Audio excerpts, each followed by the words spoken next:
함께 말씀 보도록 하겠습니다. 우리 같이 상고할 말씀은 마태복음 20장입니다. 우리 같이 상고할 말씀 마태복음 20장 17절로 19절까지 말씀 보겠습니다. 우리 신약성경 33쪽에 있습니다.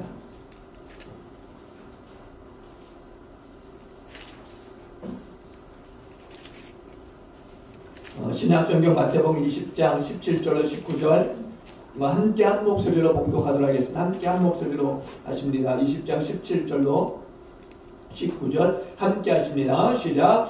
예수께서 예루살렘으로 올라가려 하실 때 12 제자를 따로 데리시고 길에서 이르시되 보라, 우리가 예루살렘으로 올라가느니 인자가 대제사장들과 서기관들에게 넘겨짐에 그들이 죽이기로 결의하고 이방인들에게 넘겨주어 그를 조롱하며 채찍질하며 십자가를 못 박게 할 것이나 제3일에 살아나리라. 아멘. 할렐루야. 아멘.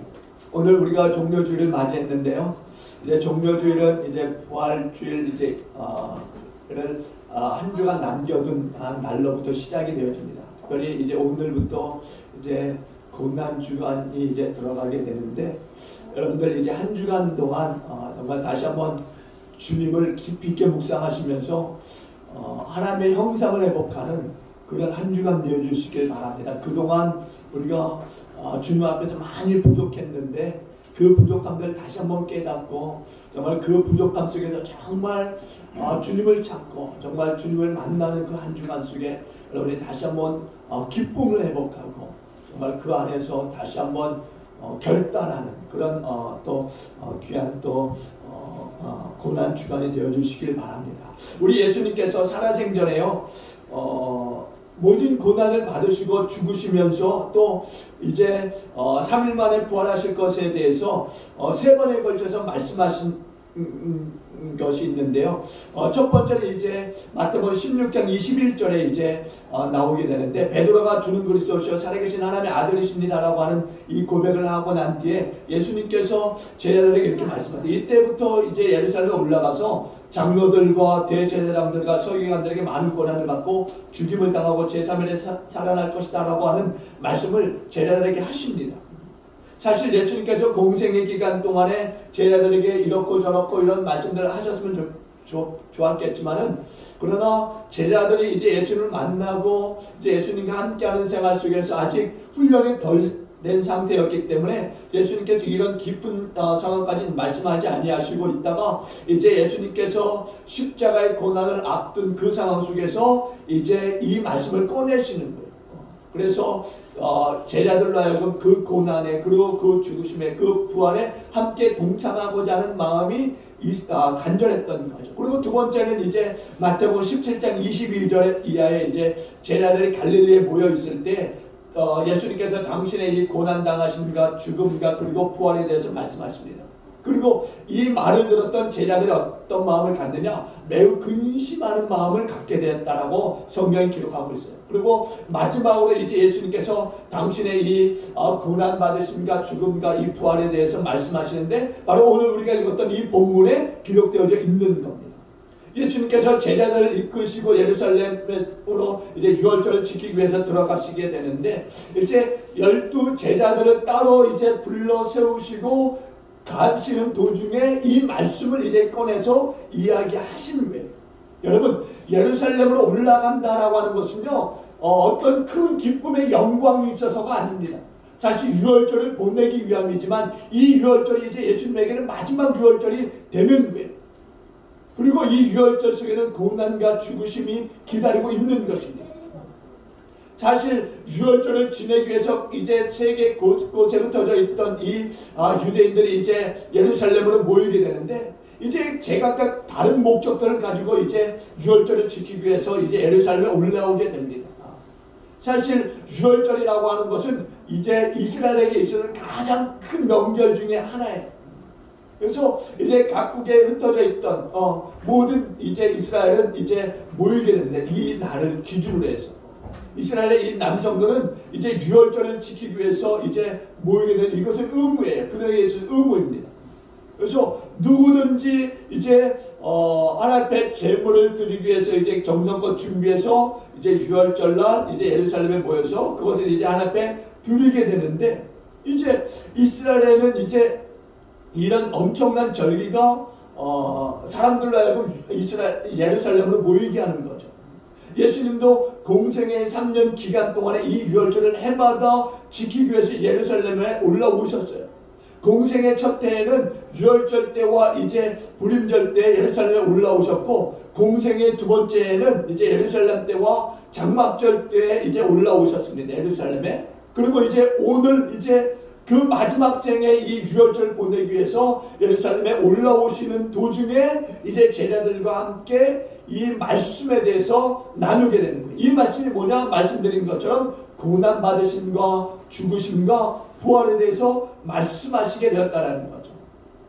예루살렘에 이제 올라온 이 유대인들에게는요, 사실 이 예루살렘이라고 하는 것은 아주 특별한 곳입니다.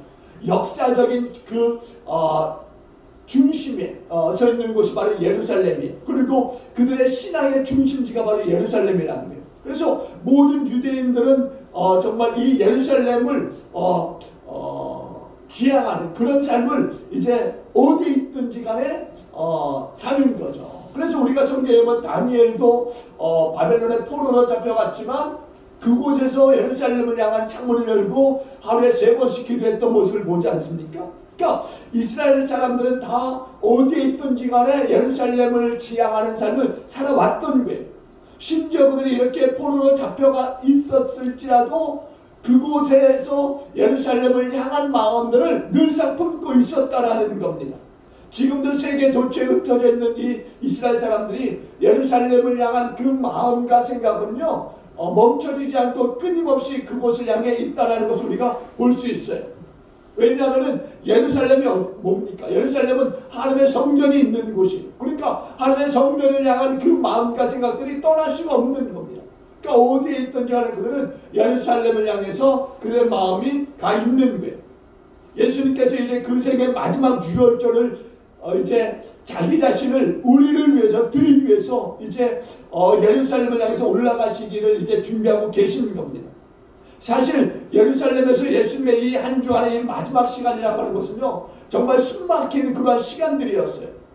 예수님이 예루살렘 성에 입성할 때 수많은 사람들이 모여서 호산나 다윗의 자손이여 이렇게 열광을 하면서 예수님을 환영하는 모습들도 있었지만은 사실 그 모습은 잠깐뿐이었어요.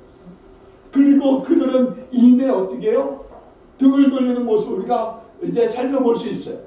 며칠 가지 못해서 그 화두했던 그 백성들이 다 예수님을 향해서 십자가에 못 박으라고 그렇게 정말 손가락질하고 침을 뱉고 정말 부르짖는 그런 모습을 우리가 보게 된다라는 거예요. 정말 예루살렘에 입성하는 그 예수님을 향해서 옷까지도 벗어버리면서 그 길바닥에 깔아줬던 그 사람들이 한순간에 배신하면서 예수님의 등에 칼을 내는 그런 모습을 우리가 보게 된다는 거예요. 그리고 또 다른 배신들이 있었죠. 사랑하는 제자들의 배신. 이 배신은 정말 예수님의 마음에 정말 못을 박는 그런 배신이었어요. 이 배신의 아픔을 우리 예수님이 경험하게 되는 거죠. 십자가를 치는 이 고난의 경험도 있고. 근데 중요한 것은 최종적으로 부활의 승리로 한 주간을 이끄는 우리 예수님을 우리가 보게 된다는 거예요. 첫째는요, 환영과 등돌림이 있었어요. 예수님의 이 한 주간은요, 예수님께서 나귀 새끼를 타고서 예루살렘 성에 입성하실 때 수많은 사람들이 이제 길가에 나와서는 종려나무 가지를 흔들고 또 그들의 겉옷을 벗어 이제 길바닥에 깔면서 호산나 다윗의 자손이여 라고 하면서 열렬히 환영하게 됩니다. 예수님을 열렬히 환영했어요. 예수님께서는 자신의 죽음을 앞두고서 이제 죽음을 준비하기 위해서 예루살렘 성에 들어오신 건데 그 사람들은 모르는 거예요. 예수님을 맞이하는 예루살렘의 이 많은 사람들은요, 예수님의 죽음에 대해서 동참하고자 하는 마음이 추호도 없는 거예요. 1도 없는 것입니다. 심지어는요, 예수님을 따라가는 제자들조차도 예수님의 이 죽으심에 대해서 1도 없는 거예요. 동참하고자 하는 그 마음이 1도 없는 거예요. 또 그 수많은 무리들조차도요, 예수님에 대해서 함께하고자 하는 그런 마음들이 하나도 없는 겁니다. 예수님이 3번에 걸쳐서 정말 당신이 고난받고 죽으시고 부활할 거에 대해서 말씀하셨는데 한 귀로 듣고 한 귀로 다 흘려버린 거예요. 예수님이 십자가에서 죽게 될 거 그리고 부활할 거에 대해서 이렇게 3차례 말씀했는데도 불구하고 제자들의 마음은 다 딴 데가 있는 것입니다. 우리가 공항에 가면은요, 잠시 잠깐 연예인이 나와서 공항에 이제 비행기 타러 가는 모습들 보게 되면은 어디에서 사람들이 그렇게 많이 모여 있는지 그 연예인을 만나고자 양쪽으로 줄벽에 도열해서 사진을 찍고 환호하고 하는 모습들 우리가 볼 수 있지 않습니까? 예루살렘에서도 그런 모습들이 연출이 되어진 거예요. 예수님께서 초라한 나귀를 타고 들어오시는데도 불구하고 많은 사람들이 열렬하게 예수님을 환영했던 거예요. 수많은 사람들이 나와서 호산나 다윗의 자손이요 예수님을 열렬히 환영해요. 근데 그 환호하는 것이요 보면은 자세히 보면은 사실 예수님에 대한 딴 마음들이 있었던 거죠. 그 딴 마음들이 뭐냐면은 보니까는요, 예수님이 지금까지 자신들에게 보여줬던 그 능력의 모습, 그것들을 상상하고 있었던 거예요. 그러니까 뭔가 그 능력의 모습으로서 정치적인 지도자가 될 것이다 라고 하는 그런 생각들이 있었던 겁니다. 수천 명을 한꺼번에 먹이시는 그 능력이라든가, 또 죽은 자를 살리는 능력이라든가, 안진뱅이를 일으키는 능력이라든가, 눈먼 자를 뜨게 하는 그 능력이라든가, 온갖 이런 것들을 보았던 그들이 그 예수님의 그 능력이라면 충분히 우리를 이 로마에서 우리를 해방시킬 것이다 라고 하는 생각들을 갖고 있었던 거예요. 어떤 정치 지도자들도 이렇게 예수님처럼 이런 역사를 일으켰던 적이 없었거든요. 그러니까 예수님에 대한 기대가 엄청 많았던 거예요. 그러니까 나귀를 타고 오든 뭘 타고 오든 이 예루살렘 안에 있었던 이스라엘 사람들은요, 예수님을 열렬히 환영할 수밖에 없었던 거죠. 예수님이 이 예루살렘에 있는 이 로마의 세력들 다 물리치시고 이제 왕권을 이제 회복하게 되면은 이제 자신들이 누릴 그런 부라 그럴까요? 아니면 영화라 그럴까요? 그런 모든 것들에 대한 이 생각들을 가지고 있었던 거예요. 그런데 제자들도 그래요. 제자들도 예수님을 따르는 제자들, 군중들은 그렇다 치더라도 제자들은 이미 예수님의 곁에서 3번씩이나 아주 중요한 말씀들, 고난받으심과 죽임 당하심과 또 부활할 것에 대해서 이미 들었던 이 제자들조차도 예수님의 말씀을 헛들어 듣고 있었던 거죠. 그래서 예수님께서 이제 예루살렘 성에 들어오시고 이렇게 열렬히 환영받는 가운데 엄청난 역사를 통해서 우리를 지배하고 있던 이 로마를 다 물리치시고 이제 새로운 이제 정권을 이제 만들어 가실 텐데 그 가운데 우리는 이제 좌편에도 앉고 우편에도 앉고 할 것이다라고 하는 기대감이 있었던 거예요. 그런데 정작 중요한 것은 예수님께서 예루살렘에 이제 들어오셔서 며칠을 보내시는데 아주 숨막히는 그런 그 긴장감 있는 이제 며칠을 보내시고 있는 거예요. 뭔가 좀 짠하고 보여주시면은 사람들이 그냥 더 혹해서 예수님을 이제 굉장히 높은 자리에 이제 올려주실 텐데 전혀 그런 기색이 없는 거예요. 그런데 어느 날 보니까는요, 예수님이 로마의 군병들에 의해서 잡히시게 되는 것을 보게 됩니다. 그리고 많은 사람들이 모여들기 시작해요. 빌라도의 법정에 섰습니다.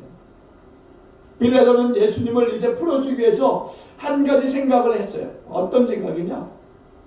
사실 그 당시에 가장 악질적인 강도였던 바라바라는 사람과 예수님을 이제 세워서 한 사람을 선택하게 하는 거죠. 빌라도의 생각에는 설마 예수님을 버리고 강도였던 바라바를 선택할까? 빌라도는 그렇게 생각하지 않았어요. 실질적으로 많은 역사가들의 이 증언에 의하면요, 이 바라바는요 그냥 강도가 아니라 독립투사 정도였다라는 독립투사, 유대인들의 독립투사였다라는 거예요. 그래도 이미 예수님 쪽으로 이제 힘이 이제 기울어져 있는 그런 상황이니까 예수님을 선택할 것이다라고 하는 그런 생각을 갖고 있었던 거예요. 그래서 유월절이 되면은 특별 사면이 있었는데 이제 이 로마 총독단인 빌라도는 한 사람의 죄수를 놓아줄 수 있는 그런 그 권한이 있었던 거예요. 이 유월절 이 때에는. 그래서 예수님을 놓아줘야 되겠다라는 그런 계획을 가지고 준비했던 겁니다. 그런데 자기가 생각했던 그 계획과는 딴판으로 흘러가는 거예요. 예수님을 풀어주기 위해서 계획했던 일들이 다 숲으로 돌아가는 것입니다. 예수님의 체포 소식에 실망한 군중들이 딴소리를 하는 거예요. 제사장들과 서기관들과 종교 지도자들의 이 선동에 이끌려서는 예수님을 십자가에 못 박으라고 부르짖고 있는 것입니다. 그러면서 바라바를 놓아주라는 거예요. 바라바를. 그러니까 군중이 그러게 군중은 이리 갔다 저리 갔다 하는 겁니다. 어떤 주체의식이 부족했던 거죠. 묘한 그 군중심에 이끌려서는 선동의 그 희생 제물이 되는 것이 바로 군중이라는 거예요. 여러분, 예수님을 따라서 무언가 그 하나 얻을 것 같으니까 열심히 따라다녔던 사람들이 있지 않습니까? 열심히 따라다니면서 공짜로 먹을 것 먹었던 그런 그 일들이 있었어요. 또 볼거리도 얼마나 많이 있었습니까? 그리고 또 보면은 예수님을 따라다니면 뭔가 좀 많은 그 재미들이 있었어요. 그래서 예수님을 따라다녔는데 예수님이 덜컥 로마 군인들에게 잡힌 거예요. 그러니까 이먹게 잡힌 예수님을 보면서 더 이상 예수님께 뭔가 얻을 생각을 하지 못하게 되는 겁니다. 이건 뭐지? 아니 이 사람은 뭐야? 이런 생각을 가지게 되는 거죠.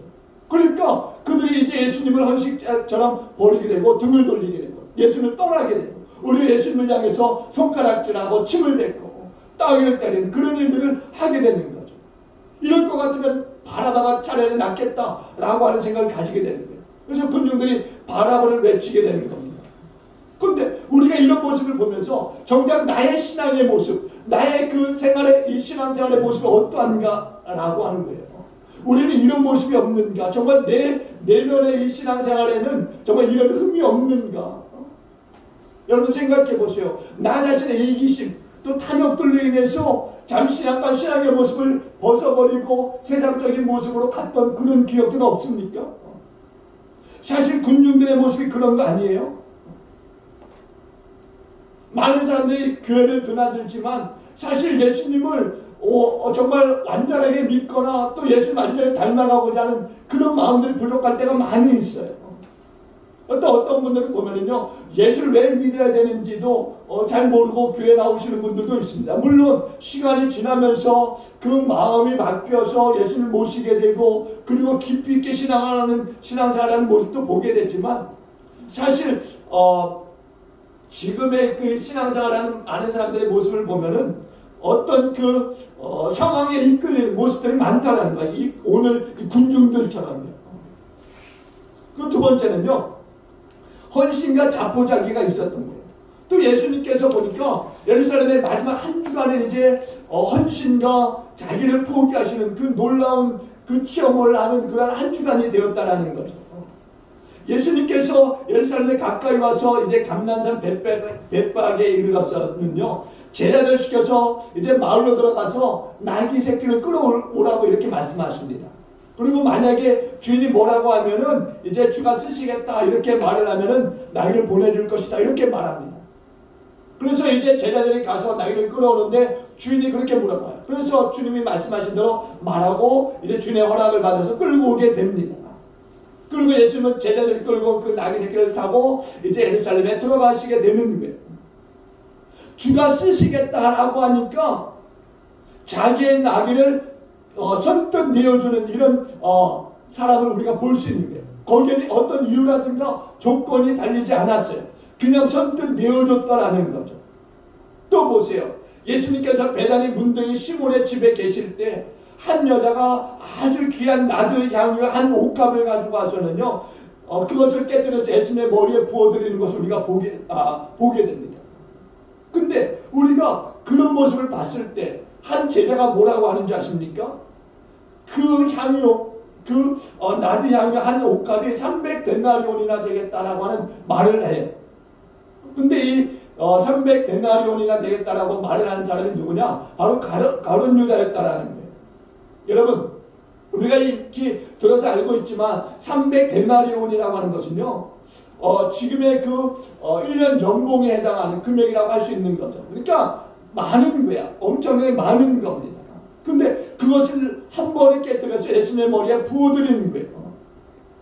그러니까 그 여인의 마음이라고 하는 것은 예수님을 향한 그 마음이 넘쳐나고 있음을 우리가 볼 수 있는 거예요. 주님을 위해서 다 포기하고 다 내어드리고 사실 그 당시에 이 나드 향이라고 하는 것은요 시집을 가기 위한 준비 예물이었다라는 거예요. 근데 그것을 예수님께 다 부어드리는 거예요.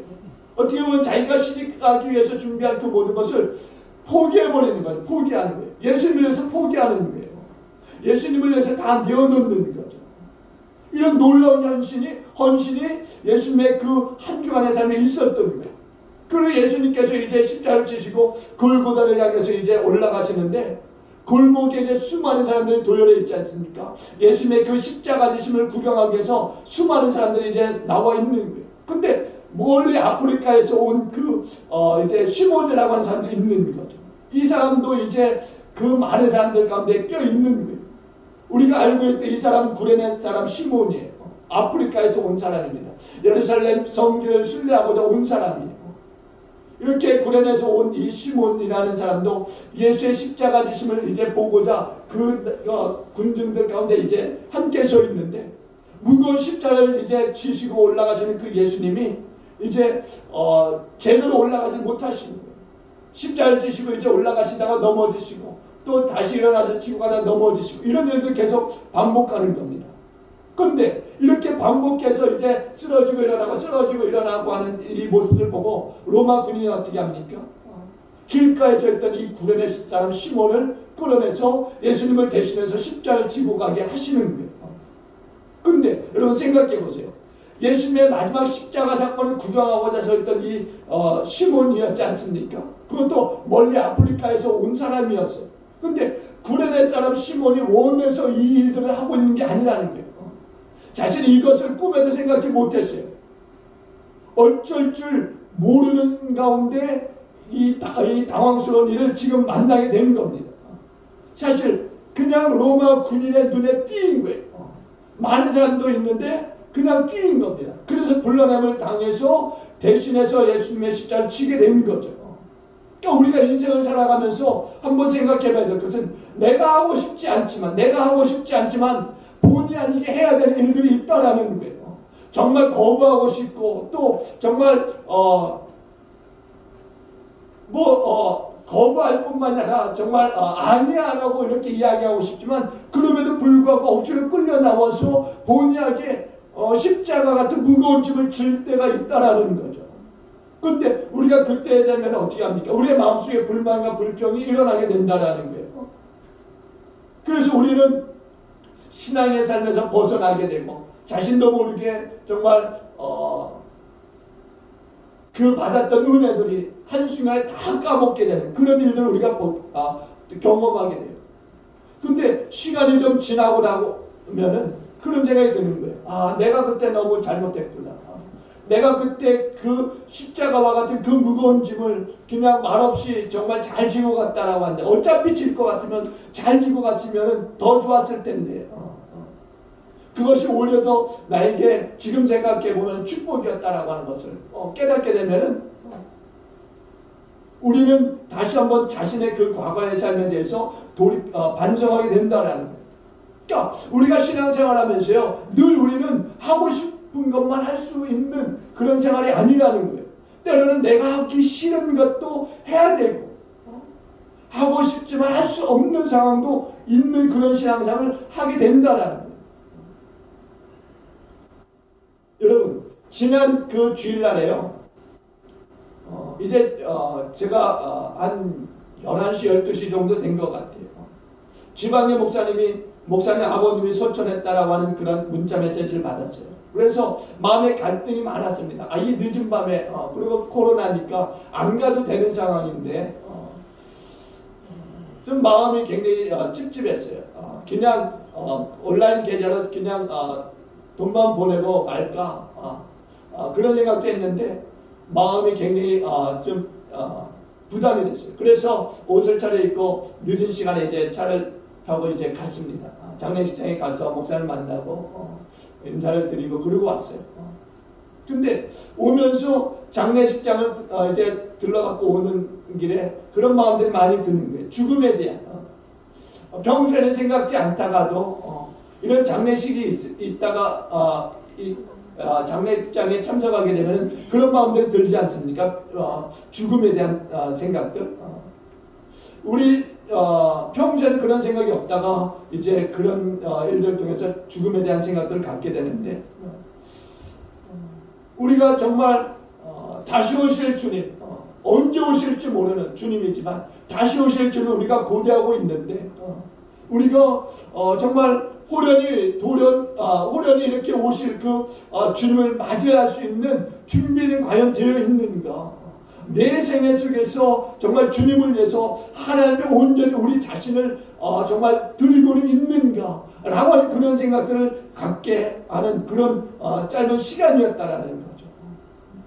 그리고 세 번째는요, 음모와 배신이 있었어요. 예수님의 마지막 한 주간에요, 예루살렘에는요, 음모와 배신이 끊임없이 일어나고 있었다라는 거예요. 제사장들과 서기관들과 이 기득권자들이요, 예수님을 어떻게 하면 죽일 수 있을까? 어떻게 하면 저 자리에서 끌어내릴 수 있을까라고 하는 그런 모의를 하고 음모를 꾸미고 있었다라는 거예요. 근데 그 모의의 자리에 공교롭게도 한 제자가 끼게 되는 상황을 우리가 보게 돼요. 그게 누굽니까? 바로 가룟 유다예요. 가룟 유다. 물질적인 탐욕을 뿌리치지 못하고 결국에 예수님을 파는 그 계획 속에, 음모 속에 함께 머리를 맞대는 것을 우리가 볼 수 있어요.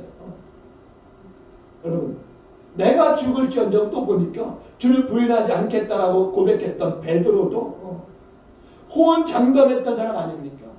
주는 그리스도죠. 살아계신 하나님의 아들이십니다라고 아주 멋지게 신앙 고백했던 이 베드로. 근데 이 베드로조차도 주님을 모른다라고 부인하는 그런 모습을 우리가 보게 돼요. 그러니까 사람은요, 망발해서는 안 된다라고 하는 것을 우리가 이런 모습들을 보면서 깨닫게 돼요. 헛소리하고 큰 소리치고 장담하지만은 결국에 실제로 그런 상황에 맞닥뜨리게 되면은 우물쭈물하게 되고 뒤로 물러나게 되고 때로는 입술로 정말 부인하게 되는 그런 상황을 만들어가게 된다라는 거예요. 그러니까 막말해서는 안 된다라는 거예요. 베드로가 어떤 사람이었어요? 여러분들 아시잖아요. 근데 굉장히 비겁한 행동을 앞장서서 하고 있다는 거예요. 앞장서서 예수님을 부인하고, 두 번째는 맹세하고 부인하고, 세 번째는 저주하고 맹세하고, 나는 예수라는 사람 전혀 모른다. 그러니까 이게 나의 우리들의 모습이라는 거예요. 우리들의 모습. 우리가 베드로를 욕할 그런 자격이 있을까요? 베드로를 비난할 자격이 있을까요? 우리의 삶 속에서는요, 때때로 우리를 두렵게 하는 그 일들로 인해서 때로는 내 유익을 위해서 주님을 모른다라고 하는 그런 그 무언의 행동들, 그런 무언의 말들을 우리가 쏟아내고 있지는 않습니까? 우리도 그런 모습들이 있는 거예요. 그리고 더 비겁한 제자가 하나 또 등장하는데요. 신학자들은 이 사람이 아마 예수님의 제자였던 마가였을 것이다 이렇게들 이야기해요. 왜냐하면 마가복음 14장 51절과 52절에 보니까는요, 한 사람을 소개하는데 너무나 부끄러운 장면이 등장해. 너무나 부끄러운 장면. 뭐라고 하느냐? 한 청년이라고 해요. 한 청년이.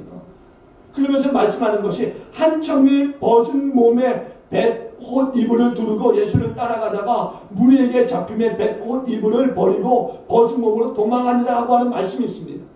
여러분 한번 상상해 보세요. 자다가 예수님이 체포되었다라는 소식을 듣고서는요, 그냥 갑자기 부르듯 막 일어나서 뱃옷 이불을 그냥 두르고서는 밖으로 나가서 예수님의 그 잡혀가는 모습을 보고 있는 거예요. 그러다 갑자기 뒤에서 누군가가 너도 예수님의 사람 아니냐라고 이야기하니까 깜짝 놀라서 두르고 있던 뱃옷 이불을 벗어버리고 벌거벗은 모습으로 도망가는 모습 한번 생각해 보세요. 근데 이 사람이 누구냐? 신학자들은요, 마가복음을 기록했던 마가가 아니냐라고들 대부분 축축해서 이야기합니다. 그러니까 이렇게 이 제자들의 모습 속에서도 비겁한 모습이 등장하고 있다라는 거예요. 그러니까 우리도 평소에 예수를 잘 믿는다라고 장담하고 믿음이 좋은 것처럼 그렇게 강조하지만, 그러나 우리도 이런 이 결정적인 상황 속에서 예수를 배반하거나 때로는 배신하는 그런 경험들을 할 수 있다라는 거예요. 우리가 지금 코로나를 맞이해서 정말 어려운 그 신앙생활에 신앙생활을 이어가고 있지 않습니까? 그러니까 우리가 좀 더 겸손해야 되겠다라는 생각을 우리가 가질 수밖에 없는 거예요. 왜냐하면 이 코로나가 어떤 상황을 만들어갈지 모르기 때문에 우리가 겸손해야 된다는 거예요. 그리고 네 번째는요, 고난과 부활이 있었다는 거예요. 예수님의 예루살렘에서의 마지막 이 한 주간 속에 고난이 있었고, 그리고 죽음이 있었고, 끝내 부활이 있었다라고 하는 거예요. 오늘 마태복음 20장 19절 우리 함께 볼까요? 20장 19절 다 같이 볼게요. 20장 19절 우리 다 같이 한번 봅니다. 19절 봅니다. 시작. 이방인들에게 넘겨주어 그를 조롱하며 채찍질하며 십자가 못 박게 할 것이나 제3일에 살아나리라. 아멘. 할렐루야. 우리 예수님이 말씀하세요. 제3일에 살아나리라. 십자가는요 고난의 상징이에요. 십자가는요 문자적인 의미와 또 상징적인 의미가 있어요. 여러분 십자가가 뭡니까? 십자가는 죽음이에요. 십자가는 로마의 사형 형틀입니다. 그러나 십자가는 어떤 우리 그리스도인들에게 있어서는요 예수 그리스도의 죽음을 넘어서서 인간에 대한 그 사랑이 있고 그 사랑을 넘어서 부활이 있다는 거. 부활이. 십자가는요 하나님께서 우리 인간을 대속하기 위한 그 하나의 도구였지만 또 구원의 틀이 되고 있다는 거예요. 에베소서 2장 16절에 이렇게 말씀합니다. 또 십자가로 이들을 한 몸으로 하나님과 화목하게 하려 하심이다라고 이야기해요. 십자가를 통해서 하나님과 화목하게 하는 길을 열어주신 것을 우리가 보게 돼요. 원수되었던 우리들 아닙니까? 하나님과 원수되었던 우리들이. 그런데 그 원수되었던 그 삶 속에 주님이 찾아와 주셔서 그 원수들로 하여금 하나님과 교제할 수 있도록 길을 만들어 주신 분이 예수님이에요. 그러니까 십자가는요 하나님과의 화목의 상징이에요. 화목의 상징. 사랑의 상징이고요. 그리고 십자가는 우리에게 있어서 새로운 소망의 상징이기도 합니다. 그래서 사도 바울이 갈라디아서 6장 14절에서는 이렇게 이야기해요. 우리 주 예수 그리스도의 십자가 외에는 결코 자랑할 것이 없도다. 십자가 외에는 결코 자랑할 것이 없다라고 해요. 십자가가 뭡니까? 십자가. 우리가 죄와 허물로 죽을 수밖에 없었던 그런 사람들이었잖아요. 여러분 그냥 죄와 허물이라니까 그냥 어떤 그 세상에서 볼 수 있는 죄, 허물 정도로 생각하는데 그게 아니에요. 성경은요 그 죄와 허물로 죽어야 된다라고 말씀해요. 죽어야 한다라고. 그런데 우리가 죄와 허물로 죽어야 되는 그 상황 속에서 아니 죽은 거죠. 죽은 거예요. 죄와 허물로 죽은 인생이었어요. 근데 주님께서 우리를 찾아와 주시어서 그 죄와 허물의 그 구덩이에서 우리 건져 주신 거예요. 살게 하시기 위해서. 그러니 그 십자가 나를 살려준 그 십자가를 자랑할 수밖에 없는 거죠. 새 생명을 준 그 십자가를 자랑할 수밖에 없는 거예요. 근데 이 십자가 우리 주님이 못 박혀 돌아가신다라는 거예요. 근데 그게 끝이 아닙니다. 그게 끝이었다면요 우리가 사실 이 자리에 와서 제가 전하는 이 말씀을 들을 필요가 없는 거죠. 근데 그게 끝이 아니라 제3일 만에 살아나리라 이렇게 말씀하고 있다는 거예요. 3일 만에 살아나리라. 기득권자들, 집권자들, 통치자들, 종교 지도자들이 이제 우리 주님을 죽이고 어떻게 했어요? 이제 그 시신을 이제 그 굴 속에 넣어서는요 그냥 놓은 게 아니에요. 구글도 엄청나게 큰 돌로 막아놓고 거기에 임봉을 했다는 거죠. 그것은요 그 무덤의 그 문을 열었는지 닫았는지를 알 수 있도록 거기를 뭔가로 이렇게 표시를 해 놓은 거예요. 열지 못하도록. 그렇게까지 단단히 준비했어요. 우리 예수님을 무덤에서 나오지 못하도록 그렇게 단단히 온갖 수단과 방법을 동원해서 막아놓은 거예요. 거기에 로마 군인까지 세워서 지키게 했고 그런 상황이었어요. 그런 상황. 그런데 그들의 그 음모와 그 모든 시도들이 다 깨져버렸다는 거예요.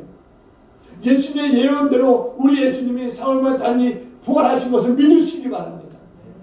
여러분 우리 기독교인들에게 있어서 부활이라고 하는 것이 빠져버리면 아무 소용이 없는 거예요. 그냥 다른 종교와 같은 거예요. 다른 종교와 십자가만 이야기해서는요 우리 기독교는요 아무것도 아닙니다. 기독교에는 생명이 있어요. 생명. 십자가로 끝나는 생명이 십자가로 끝나버리는 게 아니에요. 우리 기독교는 생명인 거예요. 생명. 그렇기 때문에 십자가를 넘어서 이 부활을 우리가 말할 수 있고 또 우리가 부활을 사모하기 때문에 우리 가운데서 참된 소망이 되고 참된 진리가 되어지고 있는 거예요. 그러니까 우리에게 있어서 죽음이 끝이 아니라는 거예요. 죽음이.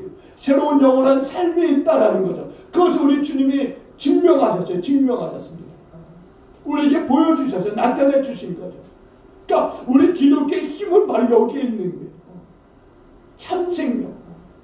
죽음을 깨뜨려버리는 생명의 역사. 여러분 부활을 믿으십니까? 네. 여러분 부활을 믿으시고 이 한 주간 힘있게 살아가실 수 있게 주님을 축원드립니다. 네. 우리에게 부활의 소망이 없다면요 우리처럼 비참한 이 종교를 가진 사람들도 없을 거예요. 이 아까운 시간에 뭐하러 교회에 나와서 예배를 드리고 있습니까? 우리에게는 부활의 소망이 있기 때문에 그래요. 부활의 소망. 그렇기 때문에 당당히 이 종료주에 주님의 고난에 동참하고자 하는 마음이 우리 가운데 있는 거고요. 그러므로 여러분 다시 한번 오늘 이 종료주를 통해서 부활에 대한 소망을 잃어버리지 마시고 한 주간 열심히 여러분 그 고난에 동참하시면서 부활을 꿈꾸는 정말 그런 그 한 주간이 되어주시길 주님으로 축원을 드리겠습니다. 우리 기도합니다. 좋으신 하나님 감사합니다. 하나님을 찬양할 수밖에 없는 것은 정말 우리가 죽을 수밖에 없는 인생들이었는데 우리 주님이 찾아와 주시고 우리 가운데 그 죽음을 몰아내 주시고 우리를 다시 한번 살 수 있도록 생명을 부어주신 것을 감사드립니다. 주님 영광 받으시옵소서. 오늘 이렇게 우리가 종료주를 맞이해서 다시 한번 이 날을 우리가 다시 한번 생각하고 돌아보면서 주님의 그 고난 받으심을 우리가 함께 또 따라가고자 합니다. 주님 인도하여 주시어서 이 고난이 헛되지 않도록 하나님 축복하여 주시고 이 고난 뒤에 있을 그 부활의 영광에 함께 달려갈 수 있도록 참여할 수 있도록 하나님 인도하여 주옵소서. 하나님 특별히 한 주간 우리가 이제 또 예배를 또 하나님 함께 또 하나님 드리고자 합니다. 하나님 모든 그 예배 현장마다 함께하여 주심을 통해서 하나님 영광을 드러내게 하여 주시고 주님의 함께 주님의 십자가에 동참하는 우리 모두가 될 수 있도록 하나님 은총을 베풀어 주옵소서. 우리 선교 현장에 있는 우리 모든 사랑하는 선교사님들도 이제 종료주를 통해서 이제 주하는 영혼들을 하나님 또 불렀네요. 예수의 그 죽으심에 대해서 또 선포하고 또 나눌 텐데 하나님 그 현장에도 하나님의 아름다운 역사들이 일어나도록 하나님 도와주시옵소서. 우리 일어나 죽도록 예배를 마치도록 하겠습니다.